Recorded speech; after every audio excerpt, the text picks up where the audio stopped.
kababayan, nandito tayo. Tayo ay nagluluto ng champurado ngayong gabi. Yan po. Nagchachampurado po kami ngayong gabi dahil malamig po. Tsaka ito po yung kakainin namin. Pero may kanin po kami, kaya lang gusto ni Commander magchampurado kami.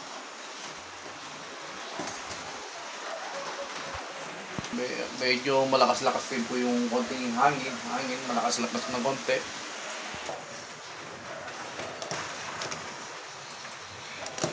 May pa umapo to me.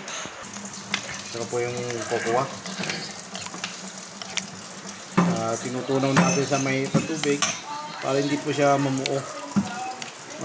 Tunaw po siya.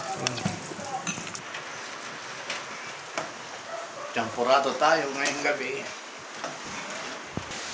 Yan po, medyo mahangin po. Ha?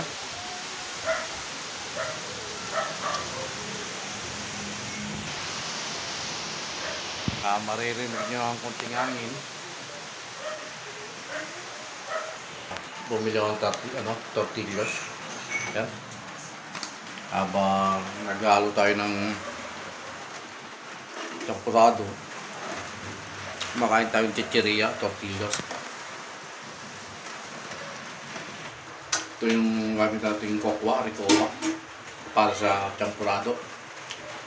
Mag-run out, mag-charge muna kami. Ayan na po yung ating champurado. Lagyan natin yung ricola, tsaka yung asukal, nilagyan na rin natin na asukal to.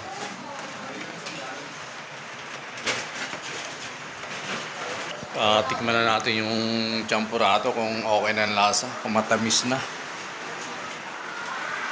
Tignan natin. Ayan, kumukulo na po.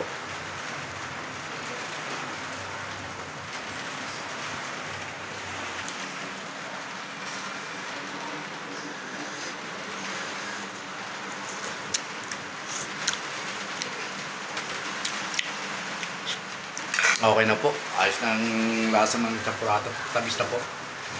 Konti na lang at napapatay na natin yan. Okay.